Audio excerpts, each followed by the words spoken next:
Paul and Lucy on your radio. Isn't life wonderful? Okay, so we're talking to Dennis Rollins, who's a jazz musician, mainly a trombonist.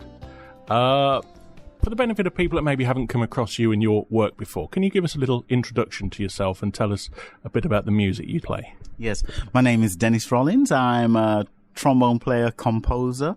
I play, my main base of music is jazz, but I also fuse that with many different styles, hip-hop, funk, reggae, and general light music, sort of, if you can imagine jazz with music that sort of lends itself more to the pop side of jazz. So it's a real fuse of all the different styles you're likely to hear every day. I mean, jazz, for one reason or another, people tend to associate it with sort of old blokes in bowler hats and that sort of thing. Obviously, you're coming at it from a completely different side, aren't you? Yes.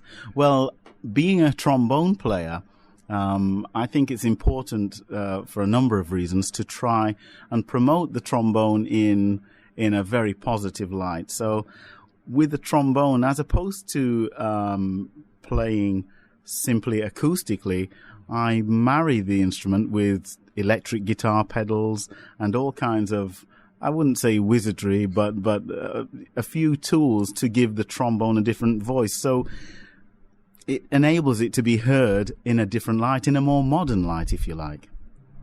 So what got you into playing music in the first place, and how did you first get into trombone? Yes, I'm very fortunate to have two brothers who also play instruments. One of them is a trombone player called Winston. He actually plays in the Jules Holland band. He's been with them for 5 years. And it was way back in the early 1980s when he first started playing. I used to go and watch him play. Then, as it goes, he got a new instrument he got his own instrument, and I got his old school instrument. So I got the hand-me-down. So that's how it started. You don't play hand-me-downs anymore. You've actually got a very special trombone of your own, haven't you? Absolutely. I'm fortunate to be sponsored by a company called Michael Rath Trombones, and they're based in Huddersfield, West Yorkshire, and they make handmade trombones, absolutely beautiful, well, world-class trombones. And they sponsor me, so I'm very fortunate there. Brilliant.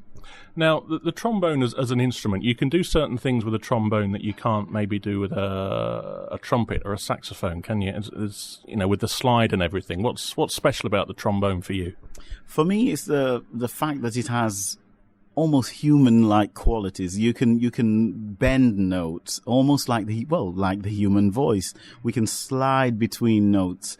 So whereas a trumpet player would press a valve and produce a note, press another valve, I can actually get between the two notes, if you like, the two valves I can get between them notes.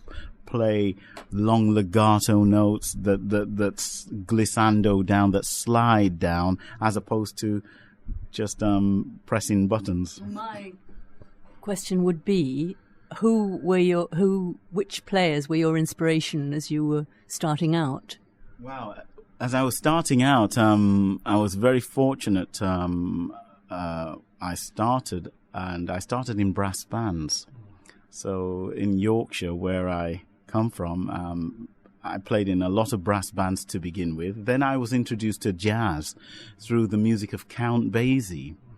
I'm fortunate that in Doncaster we still have a local youth jazz association comprising of a few bands. So I was introduced to jazz through the Jazz Association. So my heroes, if you like, started Count Basie Orchestra and music of the big bands, the Buddy Rich Big Band, Woody Herman Big Band, and obviously as time has progressed, I've sought out and listened to trombone artists like J.J. Johnson, Kay Winding, Bill Watrous, Carl Fontana, and some of the more modern, funky jazz trombone players, such as Fred Wesley, a beautiful Brazilian trombone player that I've taken a lot of influence from, Raul de Souza.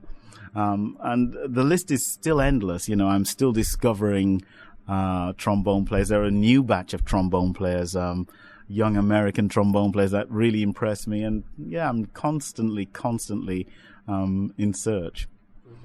Now, you've worked with all sorts of people, quite a lot of them not necessarily associated with jazz, Sting, Blur, Jamiroquai, people like that. Of the non-jazz musicians you've worked with, who's made the greatest impact on you? That's hard to say because there are so many. I think recently I've been very proud to have shared a stage with Prince, and that was through a band that I've been playing with regularly for the past 4 years. I'm a member of the Maceo Parker band. Maceo Parker, for anyone who doesn't know, is the saxophonist who used to play with James Brown. He has an amazing jazz career, and I've been fortunate to be introduced to a lot of very beautiful people, beautiful musicians through playing in his band. And so, yes, that was a highlight for me. Playing with Prince was a highlight. So we're sitting here in the Sands venue on Blackpool Promenade. You haven't been here before. What are your first impressions of the place? Well, the last time I was here before, must have been 25 years ago. So I'm just looking forward to reacquainting. I haven't seen much as it is. I'm looking forward to seeing some very beautiful lights and seeing a lot of beautiful people walking around, and I'm just looking forward to seeing what Blackpool's got to offer later. 103.2 Preston FM. We dare to be different. Now, Peter Swan, the owner of the Sands here, is a very big supporter of jazz and all good music. He's just invested in this wonderful building here. What can you tell us about Peter Swan? Well, I've been very fortunate to be playing at another Sands venue in Yorkshire. And from the word go, Peter has been a big supporter of jazz, as you just said. He's been a very genuine supporter.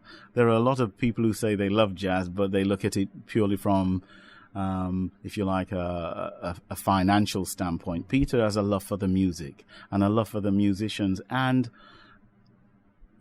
I feel what's beautiful about him is he's not interested in one performance. He loves the development of jazz audiences, and that's an important thing. He has the vision to see that jazz is a viable art. It's a beautiful art, and for someone, to be able to see that and have the opportunity to promote and support, we appreciate Peter. He's very, very much in our jazz world, if you like. 103.2 Preston FM. Keeping it local. So what are you working on at the moment? Have you got a new project that's coming up, something to look forward to? Yes, I aside from playing with my funk band Bad Bone & Co., I have a new trio, a new jazz trio, which is called the Velocity Trio. What's unusual about the Velocity Trio is that it comprises of Hammond organ, drums and trombone, which is a very unusual combination. And so we've just recorded an album. It's called The 11th Gate, and it's due out on the 11th of November 2011, which happens to be my birthday. And so I'm enjoying. We have a tour lined up with that group, and I'm just looking forward to the album being released.